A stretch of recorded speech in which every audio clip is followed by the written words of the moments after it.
ظلم کی تعریف کیا ہے؟ ظلم کہتے ہیں کہ ایک چیز کو اس کی جگہ سے ہٹا کر دوسری جگہ پر رکھ دینا، یہ ظلم ہے۔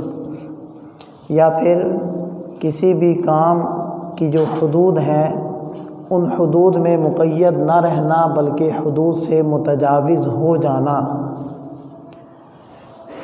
یہ ظلم کہلاتا ہے۔ ظلم کی بنیادی طور پر دو قسمیں بنائی جاتی ہیں، ایک ہے ظلم حقوق اللہ کے اندر اور دوسرا ظلم ہے حقوق العباد کے اندر۔ حقوق اللہ میں ظلم کیا ہے کہ انسان اللہ کی ذات یا اس کی صفات میں سے کسی صفت میں غیر کو شریک ٹھہرا لے، یہ ظلم ہے۔ جیسے سورہ لقمان میں حضرت لقمان حکیم علیہ السلام نے اپنے بیٹے کو نصیحت کرتے ہوئے ارشاد فرمایا، یا بنی لا تشرک باللہ، اے میرے بیٹے شرک نہ کرنا، ان الشرک لظلم عظیم، یقیناً شرک بڑا ظلم ہے۔ تو قرآن نے شرک کو ظلم عظیم قرار دیا، اور دوسری جگہ ارشاد فرمایا، ان اللہ لا یغفر ان یشرک بہ ویغفر ما دون ذلک لمن یشاء، کہ ظلم یہ شرک کی معافی نہیں ہے کسی کے لیے، کسی بھی حالت میں، کسی بھی صورت میں، کسی بھی وقت میں، کوئی روح رعایت، کوئی معافی کی شکل وہ نہیں ہے۔ البتہ شرک سے کم درجے کے جتنے بھی گناہ کیے ہوئے ہوں گے، صغیرہ ہوں گے یا کبیرہ ہوں گے، تو اللہ تعالیٰ جس کے لیے چاہیں گے اس کے لیے معافی کا اعلان فرما دیں گے، لیکن مشرک نہیں بخشا جائے گا، یہ اعلان اللہ تعالیٰ قرآن حکیم میں فرما چکے ہیں۔ اب شرک کی طرف آ جائیں کہ شرک کیا کہلاتا ہے۔ شرک یہ ہے کہ ایک خدا نہ ماننا، دو خدا ماننا، یہ شرک ہے۔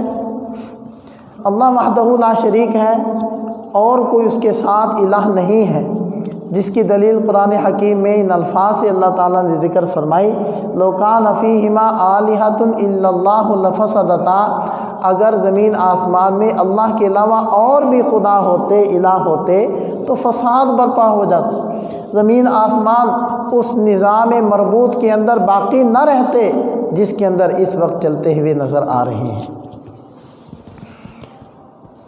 ایک ملک میں دو وزیر اعظم نہیں ہوتے، ایک صوبے میں دو گورنر نہیں ہوتے، تو اتنی بڑی کائنات کے سسٹم اور نظام کے اندر دو خدا کیسے ہو سکتے؟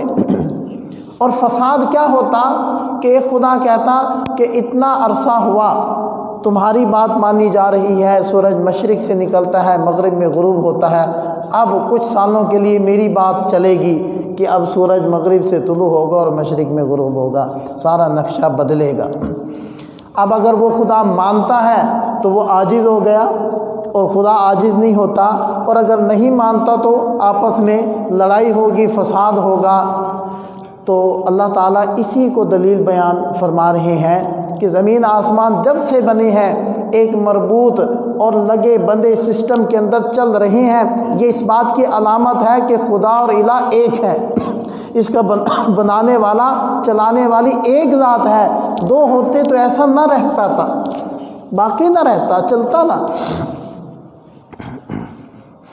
اسی لیے دنیا یہ قانون بناتی ہے کہ ایک عہدے والا ایک ادارے یا شعبے کے اندر ایک ہی ہوگا، دو نہیں ہوتے کہ وہ بھی حکم دے دے وہ بھی دے دے، ایسا نہیں ہوتا۔ اور مولانا جمشید صاحب رحمۃ اللہ تعالی رحمۃ واسعہ جو ہمارے شیخ الحدیث ہیں، بخاری شریف ہم نے ان سے پڑھی، وہ ایک مرتبہ سبق میں فرمانے لگے کہ ایک صاحب نے مجھے کہا کہ آپ کہتے ہو کہ اللہ ہر کام پر قادر ہے، تو اللہ اپنے جیسا ایک اور اللہ پیدا کر دینے پر بھی تو قادر ہے، ہر چیز میں تو یہ بھی آ گئی، اللہ اپنے جیسے ایک اور خالق اور مالک پیدا کر لے، ایک اور خدا پیدا کر لے۔ تو کیوں نہیں اللہ ایک اور خدا بنا لیتا؟ تو مولانا فرمان لگے کہ میں نے اس کو کہا کہ جو پہلا خدا ہے جو پیدا کرے گا وہ بنے گا خالق، اور جو دوسرا خدا پیدا ہوگا وہ بنے گا مخلوق۔ خالق اور مخلوق میں کیا مماثلت اور مساوات؟ برابری تو ختم ہو گئی۔ خدا تو دوسرا تبھی بنے گا جب پہلے خدا کی طرح وہ بھی وجود میں آئے۔ تو اللہ ذات میں ایک ہے، بالکل اسی طرح اللہ تعالیٰ صفات میں بھی تنہا ہے، یعنی اللہ تعالیٰ نے اپنی ذاتی اختیارات تقسیم کر کے مخلوق کو نہیں دیے۔ جو یہ سمجھتا ہے کہ دیے ہیں، کہتا ہے یا کہتا نہیں ہے، عمل سے کرتا ہے، وہ مشرک ہے۔ زندگی اللہ دیتے ہیں، بیماری اللہ دیتے ہیں، صحت اللہ دیتے ہیں، اور موت اللہ دیتے ہیں، اور رزق اللہ دیتے ہیں، بیٹے بیٹیاں اللہ دیتے ہیں، عزت ذلت اللہ دیتے ہیں، مملکت دے دینا چھین لینا اللہ کرتے ہیں۔ یہ سارے امور اللہ کے حوالے ہیں۔ اللہ نے اپنے بندوں میں سے، مخلوقات میں سے کسی کو اپنا نائب اور شریک و ساجی نہیں بنایا کہ چلو رزق کا مسئلہ تمہارے حوالے، بیٹیاں تمہارے حوالے، بیٹے تمہارے حوالے، اور اگر کسی کو عزت چاہیے ہوگی تو وہ فلانے کے پاس چلا جائے۔ کچھ نہیں اللہ نے دیا اپنے اختیارات میں، سب کچھ اللہ کے پاس۔ غیب کی خبریں اپنے پیارے نبی صلی اللہ علیہ وسلم کو بتلائی ہیں۔ غیب کا علم اپنے پاس ہی رکھا ہے، وہ انباء الغیب ہیں۔ غیب کی وہ خبریں جو امت انسانیت جانتی نہیں تھی۔ ہمیں نہیں پتہ تھا قبر میں کیا ہے، ہمیں نہیں پتہ تھا کہ جنت جہنم کیا ہے، ہمیں نہیں پتہ تھا کہ مرنے کے بعد ایک زندگی ہے۔ یہ ساری خبریں ہمارے پیارے نبی صلی اللہ علیہ وسلم نے ہمیں دی، وہ سب چھپی ہوئی ہیں۔ ہم میں سے کسی کو وحی کے بغیر اس کا علم نہیں ہو سکتا۔ اس اعتبار سے وہ ساری خبریں غیب کی خبریں کہلائیں گی، لیکن علم غیب اللہ تعالیٰ کی ذات عالی کا ہی خاصہ ہے۔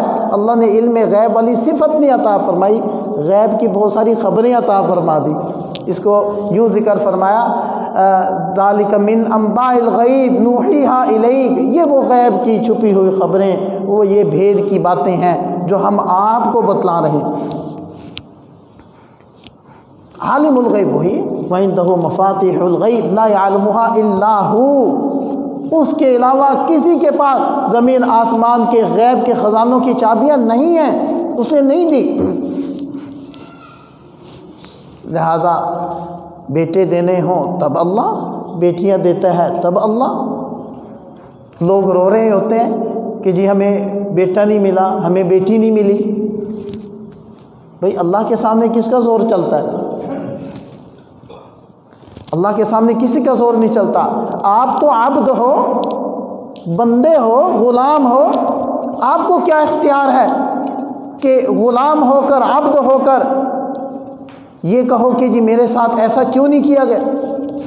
وہ مشہور ایک بزرگ ہیں، انہوں نے غلام خریدا، پوچھنے لگے تیرا نام کیا؟ کہنے لگا جو آپ پکاریں۔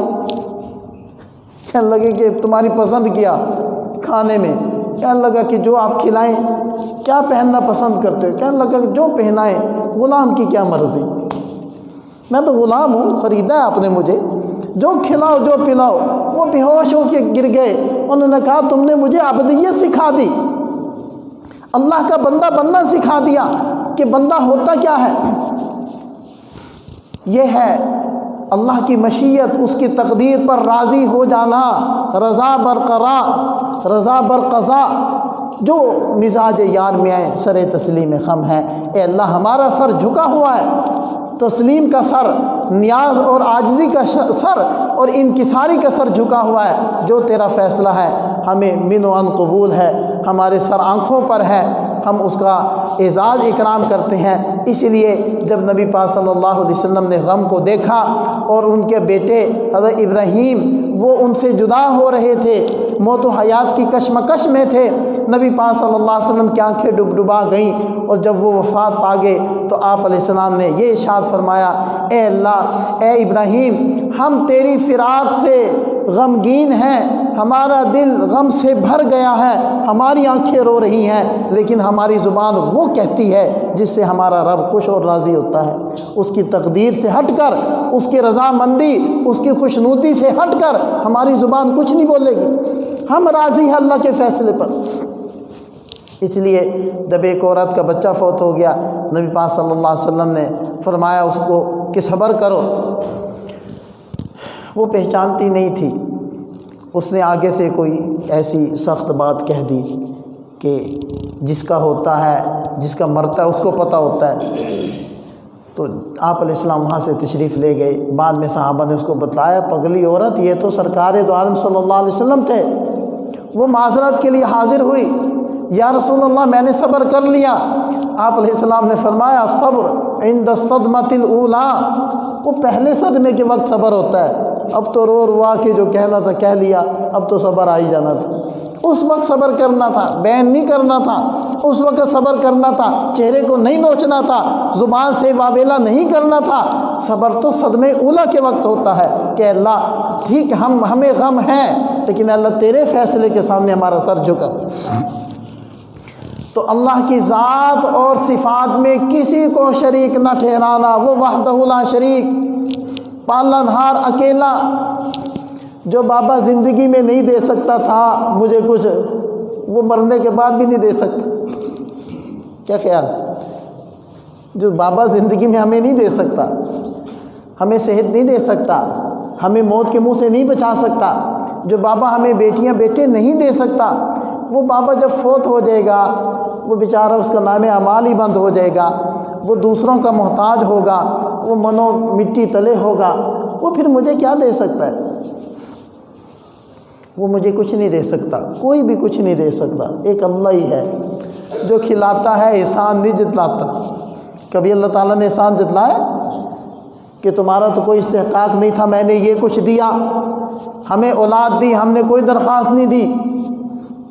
اللہ تعالیٰ نے اولاد دی، اتنا رزق دیا۔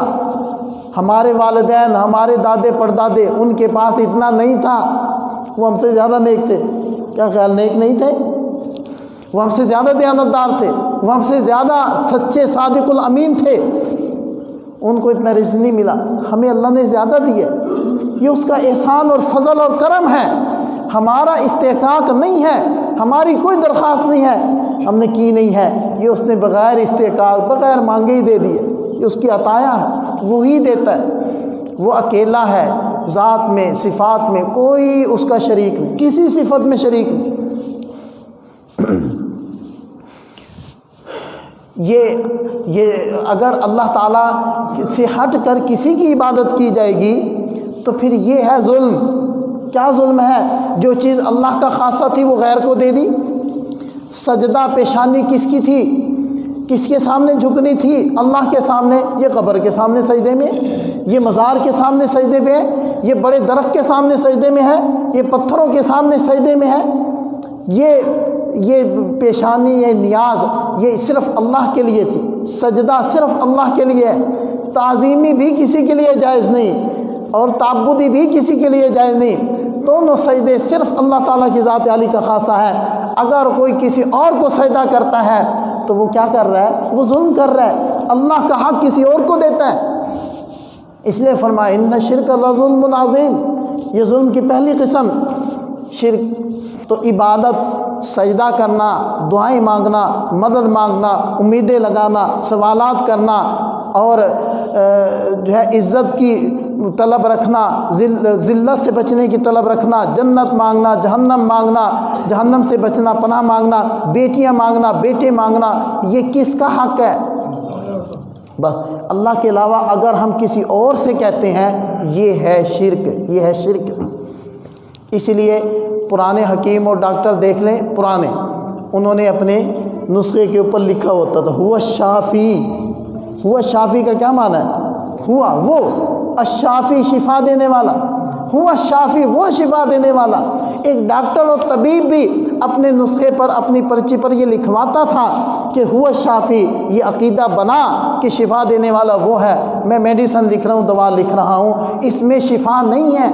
اگر اس میں شفا ہوتی تو کبھی بھی کوئی یا مالدار یا جس کو میڈیسن مل جاتی ہے بیمار نہ ہوتا، کوئی مرتا نہ، وہ کہتے ہیں جان بچانے والی ادویات، جان بچانے والی میڈیسن، وہ صرف اللہ بچاتے ہیں، کوئی بھی نہیں بچا سکتا۔ تو یہ شرک حرام ہے، ظلم حرام ہے، اور ظلم کی پہلی قسم ہے کہ شرک کرنا، ان الشرک لظلم عظیم، یہ بڑا ظلم۔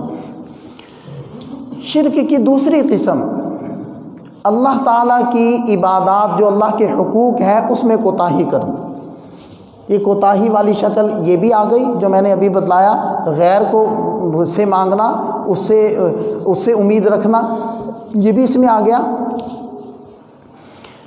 اور اللہ تعالیٰ نے جو احکامات ہمارے ذمہ فرض کیے ہیں، جو عبادات لگائی ہیں، ان میں کوتاہی کرنا یہ بھی اس میں آ گیا، یعنی حقوق اللہ کے اندر کوتاہی، یہ بھی ظلم کے اندر آتا ہے۔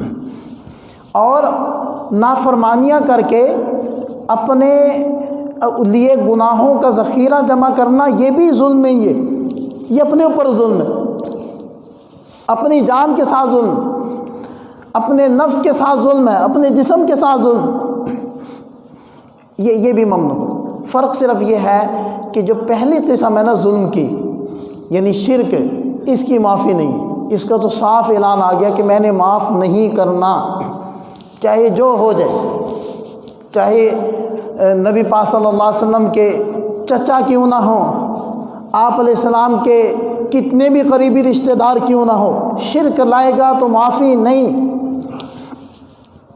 البتہ جو حقوق اللہ والی جو قسم ہے، یعنی جو گناہ ہے، جو عبادات میں کوتاہی ہے، اس میں معافی کی امید ہے، اور یہ بھی اللہ تعالیٰ نے خود ہی لگوائی ہے، اس میں نہیں گنجائش دی، اس میں گنجائش دی ہے، لیکن وہ بھی یغفر ما دون ذلک لمن یشاء فرمایا ہے، میں جس کے لیے چاہوں گا۔ ہمیں تو نہیں پتہ ہمارے لیے اللہ چاہیں گے نہیں چاہیں گے، جب ہمیں پتہ ہی نہیں ہے تو پھر ہمیں یہ اجازت ملتی ہے کہ ہم کوتاہی کر لیں۔